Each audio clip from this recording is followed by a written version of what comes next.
So, hi Wow Life, another video, another share guys, another POV. So, ngayon guys, magbibigay tayo ng point of view dito sa dalawang nagmamahalan. Opo, walang iba ang Danjoy. Dahil 7 mot-mot nila today. Happy mot-mot, happy mansari, Danjoy. Danjoy, walang iwanan. Yan ang katagang dapat hindi natin malilimutan. Sa picture na to guys, parang may kulang. Bakit hindi sila magkatabi? Demanding. Anyways, meron pa ata akong hangover sa mga nakikita ko guys. Kaya siguro, nasanay na ako doon. Gusto ko ganun lagi. Araw-araw. Anyways, sigurado busog sila sa mansari nila today. And happy mansari, more mansaries to come. And syempre, magpakatatag kayo no matter what. Piliin ang isa't isa. Dapat nagmamahalan. At syempre, sigurado ako na mas marami pang issue sa mga susunod na araw. Pero sigurado naman ako na si Kalingap Dan paninindigan at ipaglalaban si Joy. Same with Joy, vice versa. Ganon dapat ang nagmamahalan through thick and thin. Toto 4? Walang iba ang dalawang magtuto 4. Today, tomorrow, forever, Danjoy. Yay. Anyways, guys, naalala niyo pa ba yung sinabi ni Kalingap Dan kung siya daw si Joy, sasagutin na daw niya si Kalingap Dan? Sa tingin niyo? Binibigyan kasi nila tayo ng clue dahil sa mga nangyayari off-cam. Kaya tuloy yung mga dilulong happy, mga dilulong masayahin, ay abangers sa mga off-cam, abangers tayo sa mga bulong. Salamat Kuya Neil dahil pinasaya mo ang mga taong brown ang puso na ngayon unti-unti nang pumula. Huy, inhale, exhale. Grabe naman kasi si Papa Dan. Grabe naman kasi yung vitamin D natin. Talaga namang ang lakas, no? Anyways, wag na tayong magpatumpik-tumpik pa. Ipapaalala ko sa inyo ang sinabi ni Kalingap Rap. Baka sakaling nalimutan nyo na. Dahil hindi ko nakalimutan at nadaanan ko din to ngayon, so ipapaalala ko sa inyo. Wait lang, ano kayang ganap? May ganap kaya ang Danjoy? Wala silang Valentine's ganap? Wala silang video? Or yung 7 months? Kumain sila? Siguro after ng...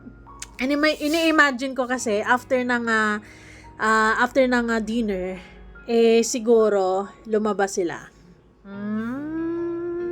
Sure. Picture Kalingap Dan, naman. Paki-post, ano ba yan? Anyways, masayang-masaya ako sa Danjoy ngayon. Sa totoo lamang. Ako kasi bahala na, di bali na akong libo-libong mga issues darating dyan. Pagkagising natin, bigla na lang, whoops, may issues, ganun. Pero, ang nagmamatter kasi sa akin is kung anong paninindigan nilang dalawa. Di ba? Lalo na si Kalingap Dan. Okay, so dahil sigurado tayo dyan na sulit sila, dito na tayo. So, ayun na nga guys, ang tanong kung bakit ko pa kailangang ipaalala sa inyo. Ipapaalala ko lang sa inyo dahil maraming mga basher si Joy sa FB na nagsasabing for the content lang ang Danjoy, walang dating at kung ano-ano pa mang mga kanigahan.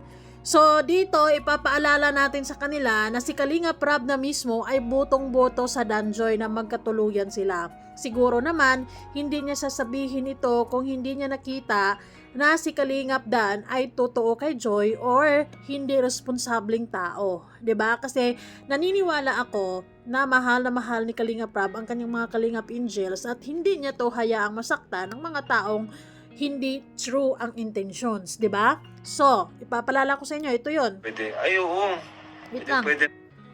Ayun, dinner nila 'yan. Si Dan pwede. Ay, oo. Pwede na si Papa Dan. Pwedeng-pwede na. Kumbaga sa prutas, hinog na hinog na. Okay, Joy. Sinagot ko na si Papa Dan eh. Oh, narinig nyo yon? Kung ako si Joy, sinagot ko na si Papa Dan. Tapos, smile. Parang may alam si Kalinga Prab. Parang may alam si Kalinga Prab. Syempre naman, may alam yarn. Di ba? May kotse. Mm. Diba? May trabaho, stable. Yes, tsaka pugi.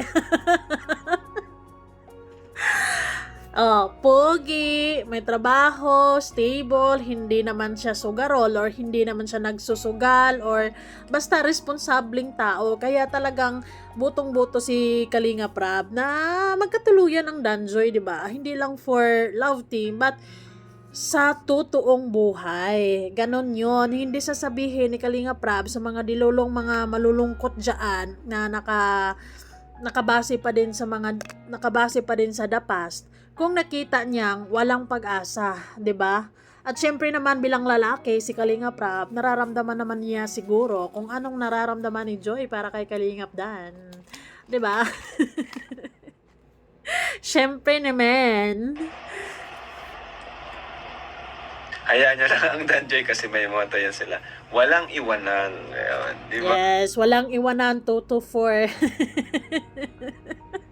Magagalit na naman yung malalaman ko kung pinapanood to ng mga nasa Danjoy Mentality 24/7 kasi medyo sila, alam nyo yon, medyo hindi sila buto sa sinabi kong mag-couple tats ang Danjoy ng 2 to 4 kasi daw may bahid. Si Bunsong Gala ang unang umaangal nito kapag manonood siya at aabot siya dito sa mismong sinasabi ko ngayon. Mag-comment yan. Pero kung hindi siya abot dito, ay nako. Walang iwanan. Yes, walang iwanan. Hanggang hanggang sa dulo ng walang hanggan. Inubo na lang ako. Anyways, di ba? Grabe yung imagination ko sa Danjoy, guys. Since sinabi niyo ni Kalinga Prab, napaisip ako na yung mga pinapakita ni Kuya Nel nung isang araw sa live niya, was it the answer?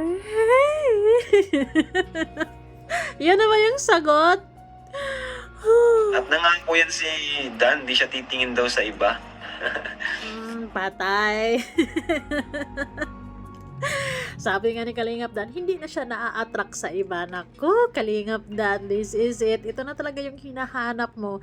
Hinahanap ng puso mo na pakikisamahan mo forever. Kaya 2 to 4 i-push na yan. Hindi naman masama yung meaning ng 2 to 4, di ba? Naging masama lang yan dahil nag-viral sa hindi magandang pagkakataon. Ganon siguro yun. Pambihira yan.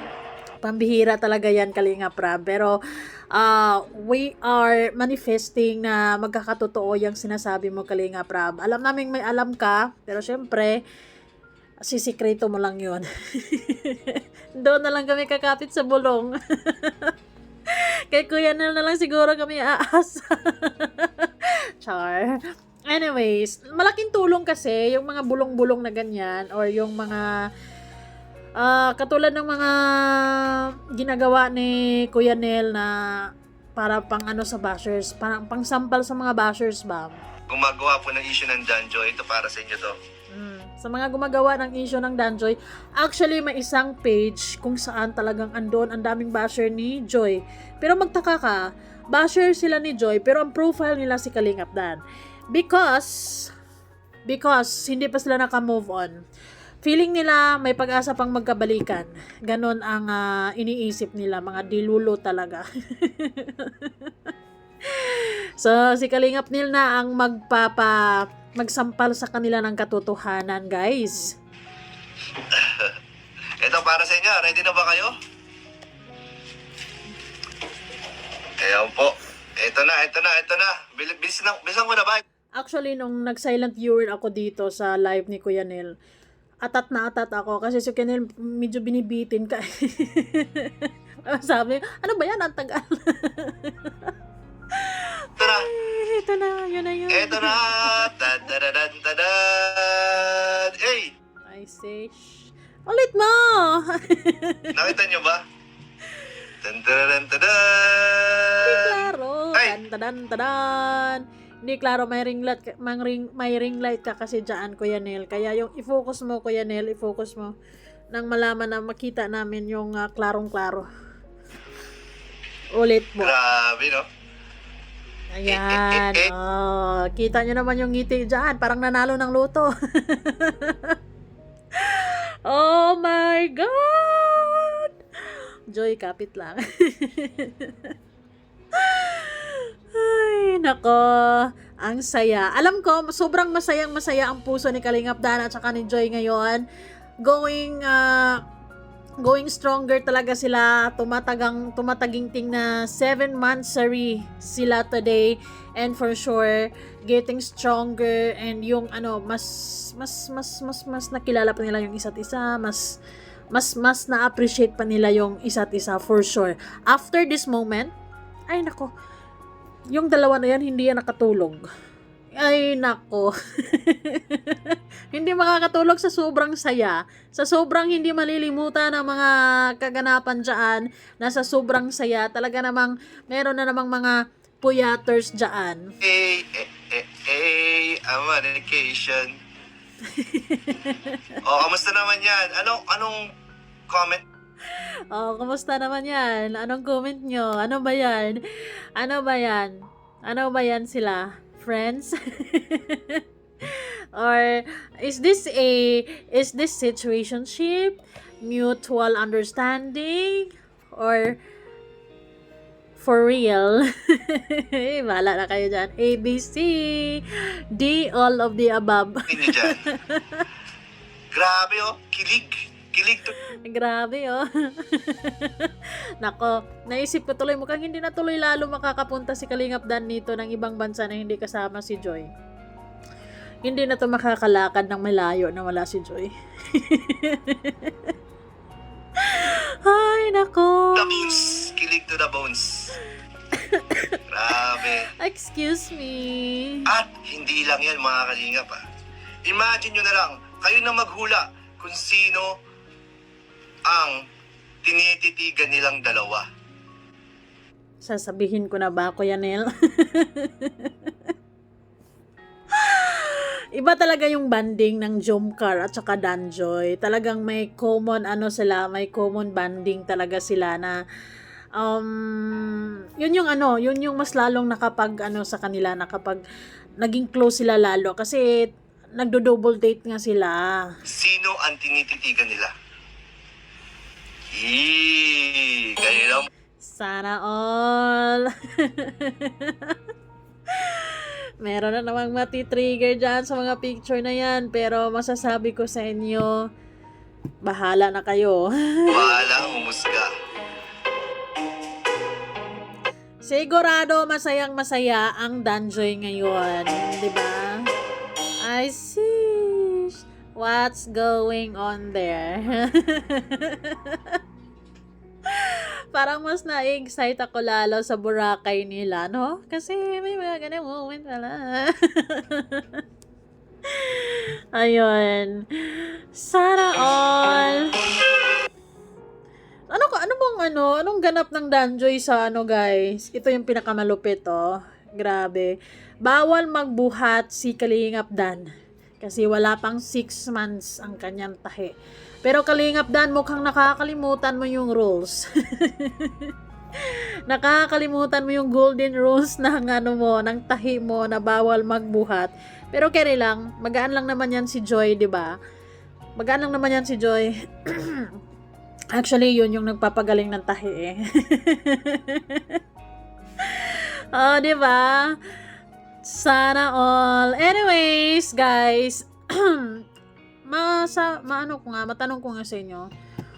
Dahil kasi ako naghahanap.